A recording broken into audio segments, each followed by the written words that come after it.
Hello, good evening, everyone. Good evening, Sarah. Hi, Natalie. Hello. Good evening. Hi. New guest, and today our special guest is Natalie Hummel. Funny, I just know somebody, extended family, also have a last name Hummel. So I was Oh, like, okay. oh, yeah, it's not a very popular name, common name, but I know somebody's like, oh, it Yeah. sounds familiar. Well, welcome to be on our platform. And before Sarah's going to introduce herself, we're going to get on the show. I want to say that our show, because based on both of Sarah and I had a refugee background, so we dedicate this platform to support the refugee in Malaysia. It's a small group of students and youth that needs our help. So we're trying to raise money to buy computer equipment.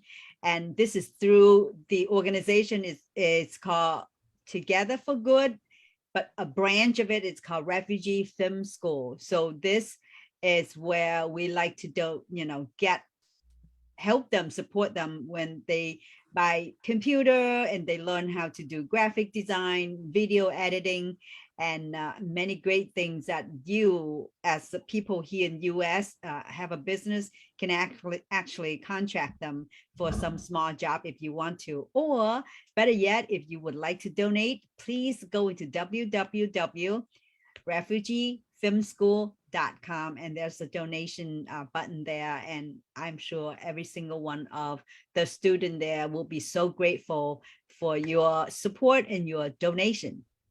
Without further ado, we're going to have Sarah go ahead and start the conversation. Sarah. Yes. Hello, everybody. Hi, Natalie. Welcome to our show. Thank you.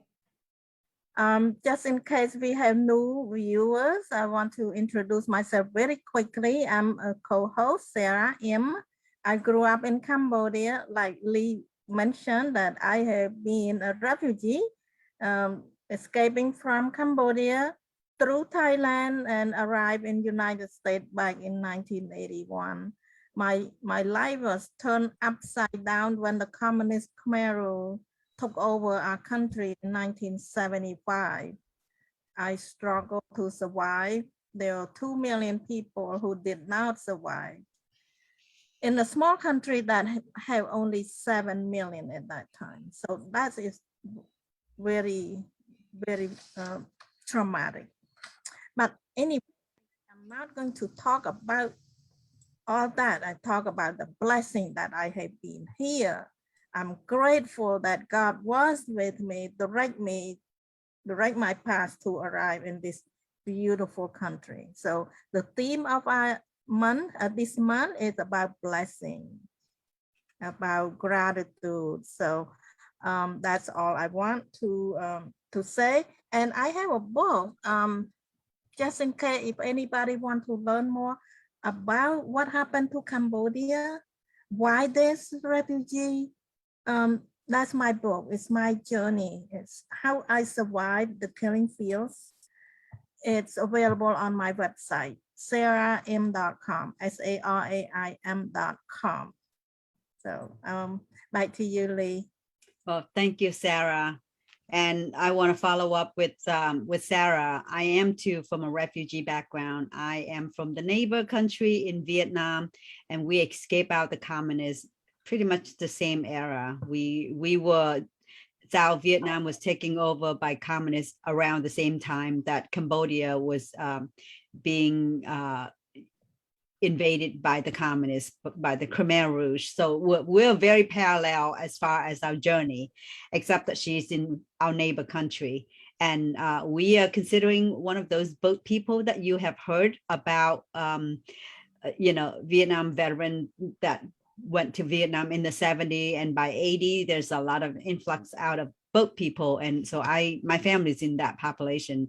I too have told my story after 4 decades of not sure that I have the courage to do that, but I do have a book, a TEDx talk, and you can go to my website, leetran.com, and check us out. Both Sarah and I, we have been through trauma, yes, but we also survived, yes, and now we're thriving? Yes. And we are interested in how people gone from a dark place to a place of light, a place of spreading the light to other people, and people with mission like Natalie, and people with many people that have been in our interview platform. They all have a mission in life that they want to share. Beautiful, beautiful story.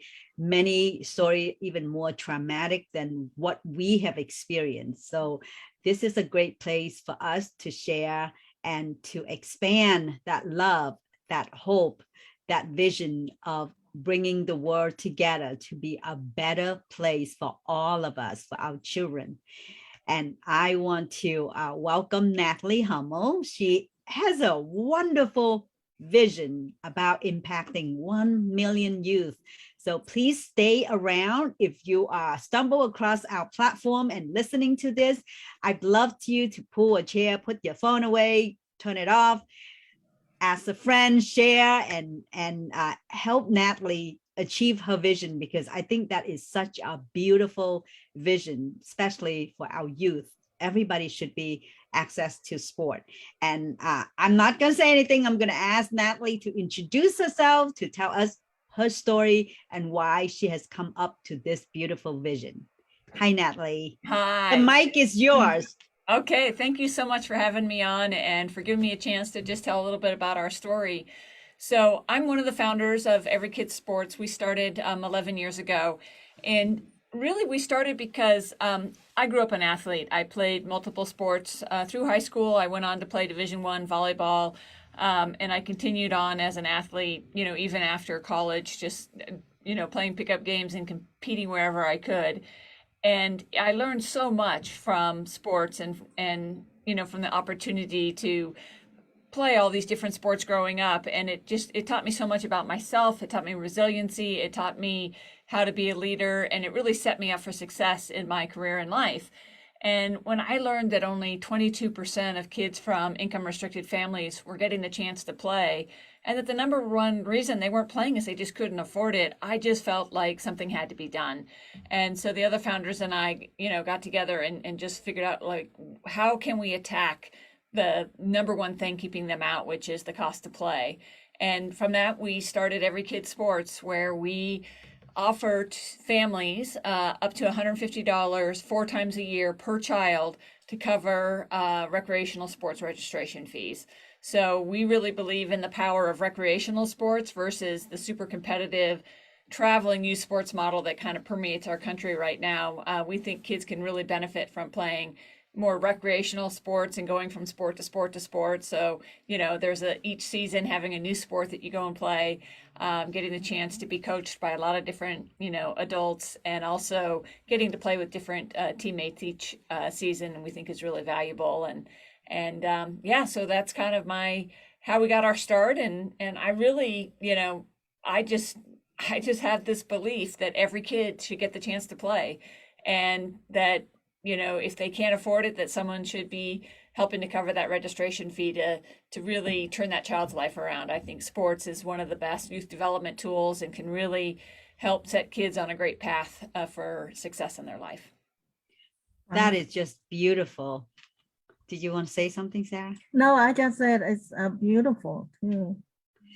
Yeah, well, one thing for sure, that sport in this country is expensive. Yes. With all the gears, especially if you're playing hockey and you're playing football. So it is a lot of money. And granted, I know Sarah and I come from a background that we girls don't play. I don't want to stereotype all the women, Asian women, but particularly for petite, small women, I'm not good in sport. First of all, I didn't have a lot of encouragement when I was young, and second of all, I think the size is kind of like, other big people kind of intimidate us.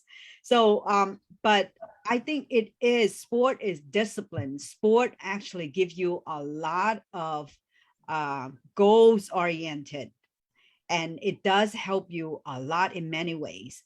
And I wish I'm younger so I can practice more in sport. It doesn't have to be on the basketball court, because that's like, if you don't know me, but I'm under 5. and Yeah. and and those kind of sport is a little scary when you have body contact. But I think, there's so many things. Tennis, you don't have to have body contacts. But sport, it is expensive. So I think your vision is really good about covering the registration fee. Even sometimes, equipment's needed. Even sneakers, you need sneakers, good sneaker to run, to jog, to anything. I want to say that.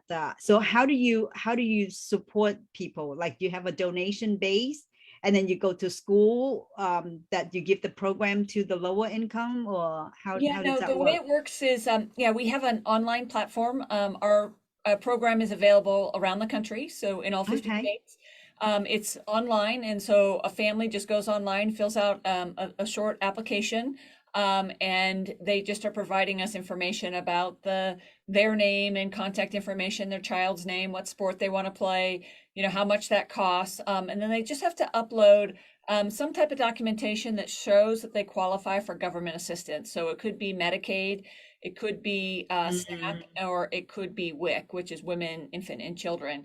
And they just need to show us their current enrollment documentation, which includes the child's name and the effective dates. And based upon that, we can approve them. We usually approve applications in 5 to 7 business days. And then what we do is we issue the family a debit card that has some controls on it, so they can only use it to register their kids for sports. We do ask that families have some skin in the game. We ask that they pay at least $10 of the registration fee. And that's just to make sure that they value it. Research shows if it's 100% free, they don't get their kids to the practice, or they don't, Right. see it as valuable. And so, that's kind of our program. And one of the things I'm most proud about what we're doing is, it isn't just about getting that kid playing sport, but it's also about building that parent up and getting them to feel successful in that they registered their kid for sport. So we really make sure that it's the parent who's applying, and we're empowering that parent to register their kid. And all parents want to do something for their kids. They want to get their kids, playing.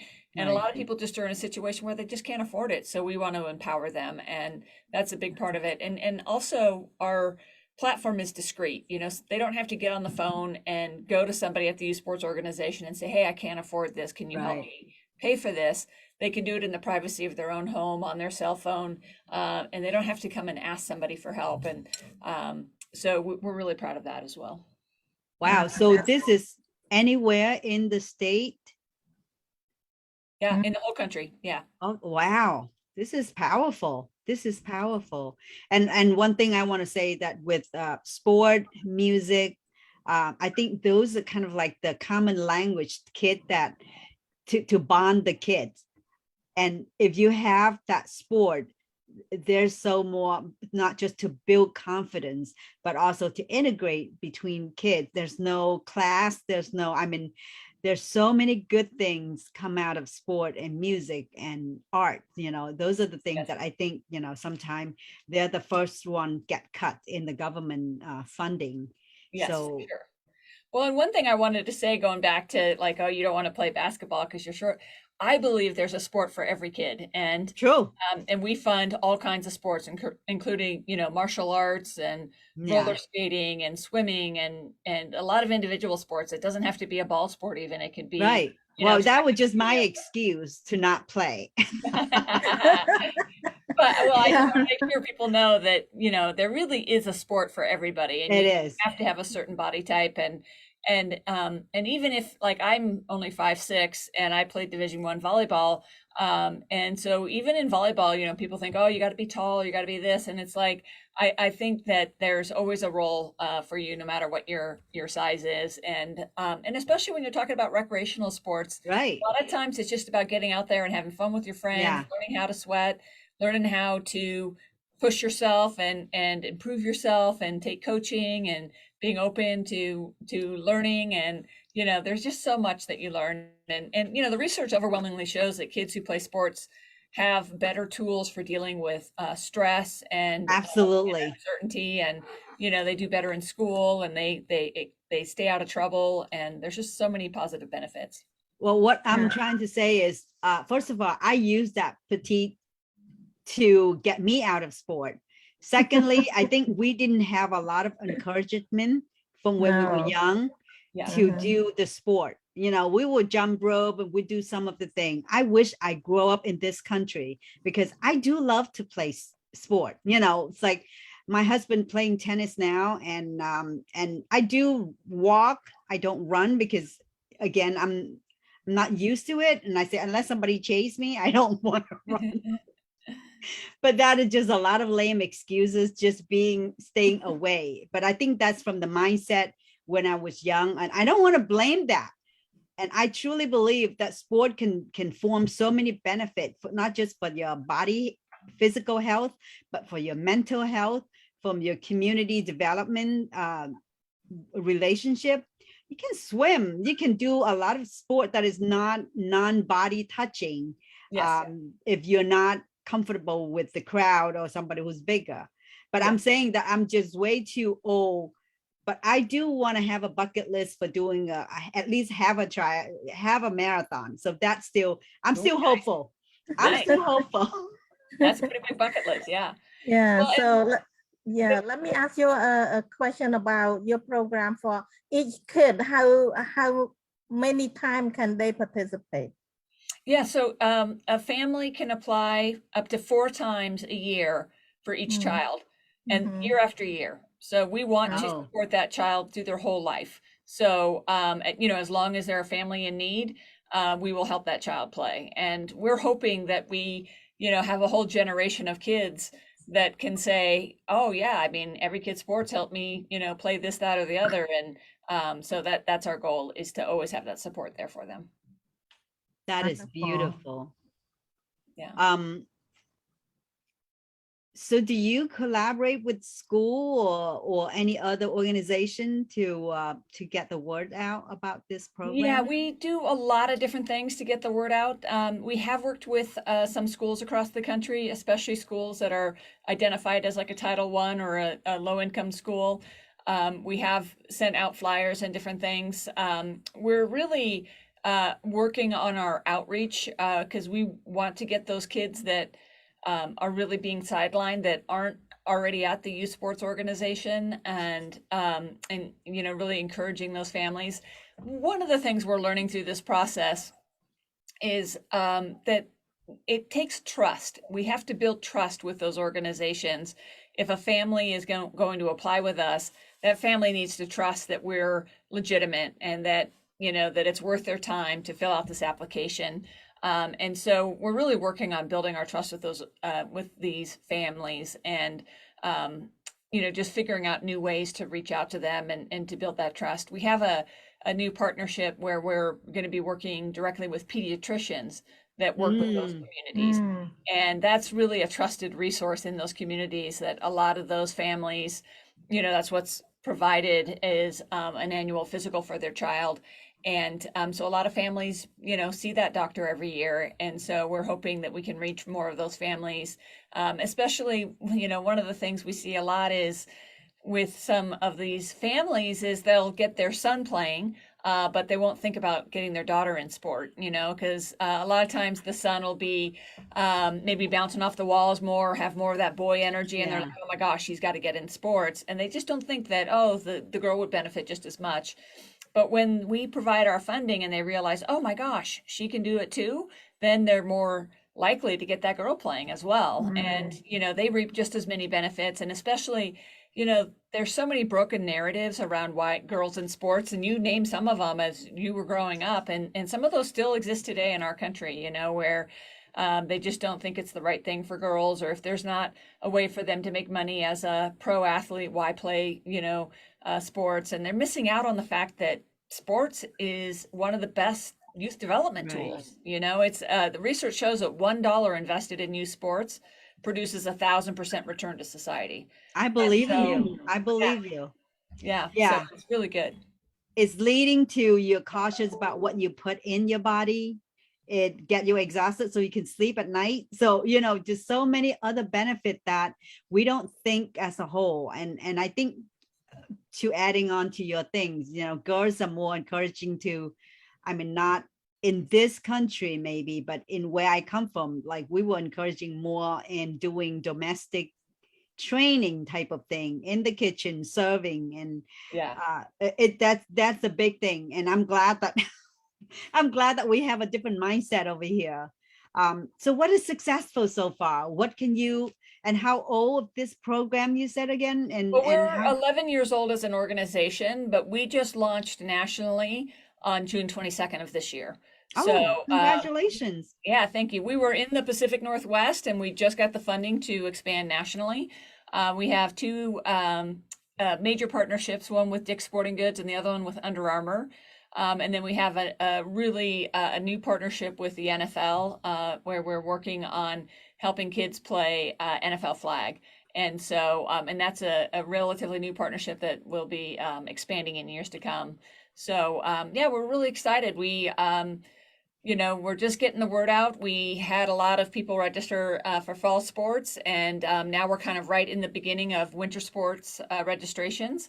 And so this is great timing, to be on something like this so we can tell more and more people about this program and just encouraging people to get the word out. We have a flyer on our website that if anybody knows of somebody who wants to apply, they can go and learn about how easy it is and what's needed to be able to apply. So.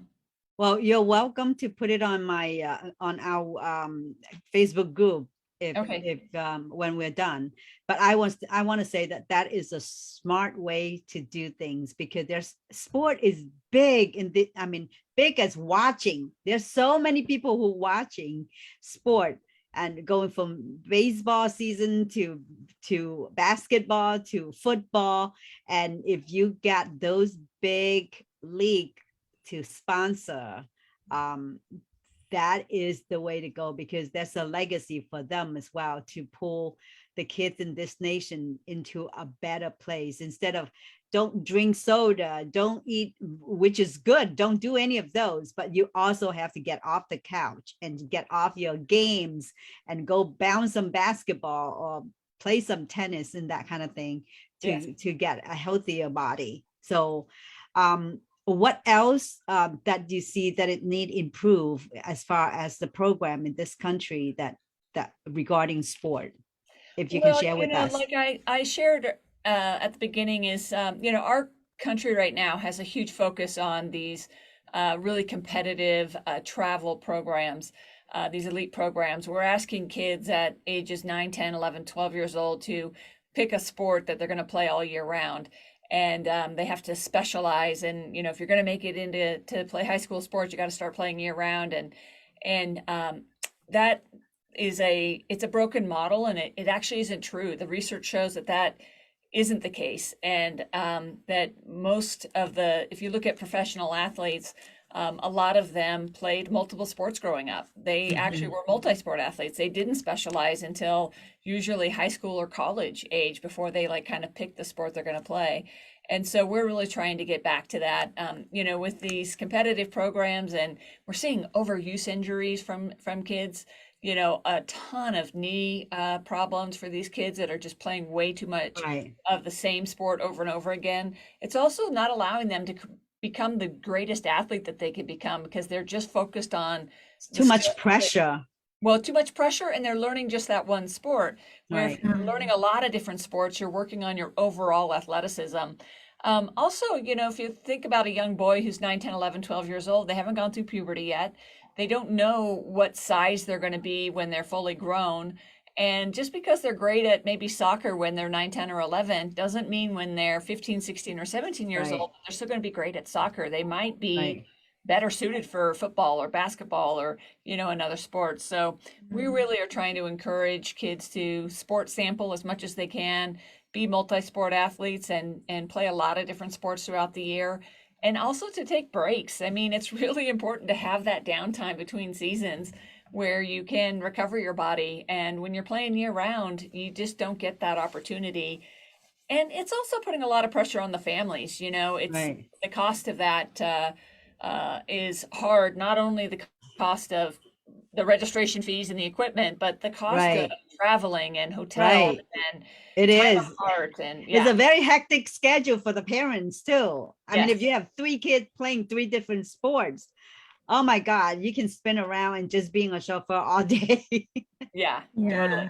totally. So do you fund just one sport at a time for one kid? Yeah, just one sport at a time. So they can apply up to 4 times a year, but only once per season. So we Okay. won't to have them, playing 2 sports at the same time. Just we want our money to go as far as possible. I don't have a issue with that. It's just that we won't fund Yeah. that per se. Okay. Well, there got to be a limitation somewhat, so people will commit to instead of just signing up so many and then not able to keep track with that. Yeah, Mm, exactly. And yeah. it's, our kids are so overscheduled as it is. They don't need to have, 2 teams that they're committed to at the same time. I think that might be a little bit much, but Yeah. it's up to the parents if they think that that's what their child needs, that's what Right. but we will fund one sport per season. Mm, One thing I want to put a plug on the general in sport things. I think that wherever we live here, I moved down here to Florida 6 years ago, and I see the big advantage of being in Florida because the climate is so uh, friendly, and there's so many parks with court. So there's kids come out to play all the time in the evening. There's bright light, but I know that in a colder state they need to have a gymnasium or indoor, so that's going to Yeah. be a little more of the facility. But there's churches, there's high school facilities, college facility that people can use. But I want to say that it doesn't have to be engaged in a certain thing. You can just go out, have a pair of good sneaker and just do jog, do Yeah, oh, cross yeah. country. Well, That and is there's lots also of winter sports that kids can participate in too. We pay for, ski lessons and cross country oh yeah. skiing and you talked about hockey earlier and Mhm. there's lots of things that ice skating, that kids can do in the winter months. So that don't necessarily require an inside gymnasium. Right. And there's a will, there's a way. I'm always saying that there's a will, there's a way. Yeah, exactly. Um, Anything else you would like to tell our audience about getting kids engaged and make it fun and easy going? If first of all, if they can apply, I'm hoping that people know somebody who have kids that have a need for it. Please reach out to Natalie and apply. Spread the word because my son is grown, so I don't know a lot of young moms. But if you are listening to this and you have teenager kids or kids that at age that they can swing a bat or doing anything, please share with your friends and share with the community. But tell us anything that we need to know, anything that we need to get our parents to take action.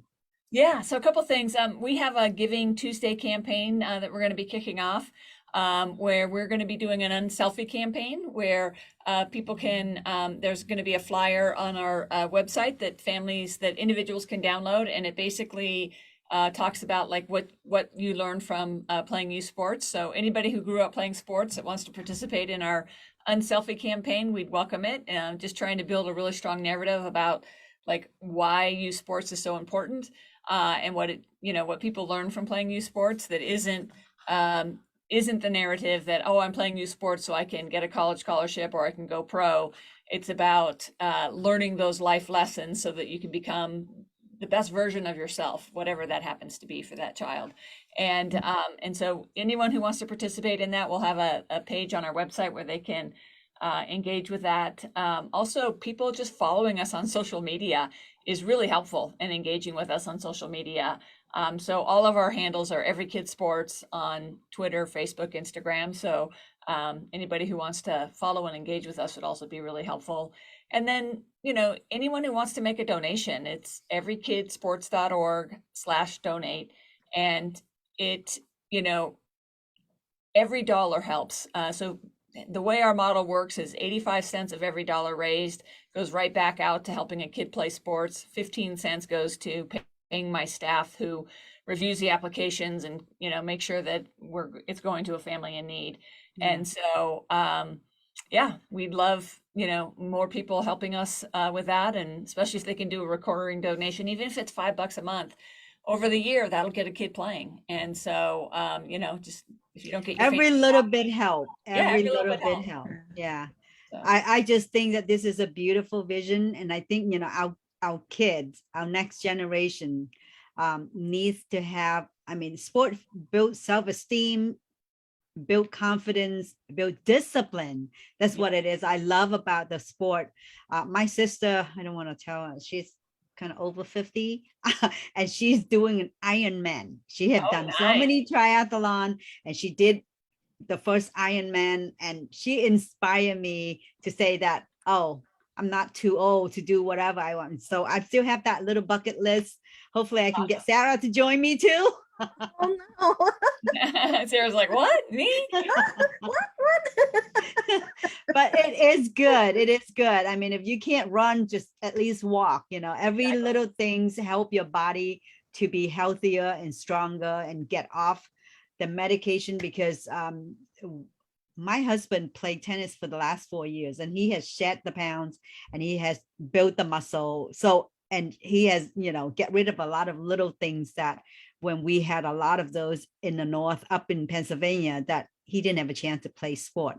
So sport does help, and it builds so many benefit for us, for family, for the kids. So I'm encouraging everyone to look into it and to reach out to Natalie if you have a need, or if you know somebody who has a need. I want to thank you. If I don't know if Sarah have any more things to ask. I want to express my opinion that if you want your kid to stay away from bad stuff, let them play the sport. Yeah. Because when they involve in sport, they get they enjoy it. They like their life much better. They don't get bored. They don't get into trouble. So they don't have time. So they just basically don't have time. They come home, they crash because they're so tired. Yeah, exactly. Yeah. All right. So I think we're gonna wrap up unless you have something else that you want to share with us. No, I think that's it. Thank you so much for giving me the chance to share this with all of your listeners. And anybody that we could help, we'd be honored to help their kids get in the game. So. Well, thank you so much, Natalie. I love that. I really admire that vision. And I think that that is such a great cause. And I encouraging everybody to inspire their kids to be out in the court somewhere to do something. Thank you so much again. And thank you everyone for listening. And if you have any question, please reach out to Natalie, and have a wonderful, wonderful evening, everyone. Bye. Bye. Thank you.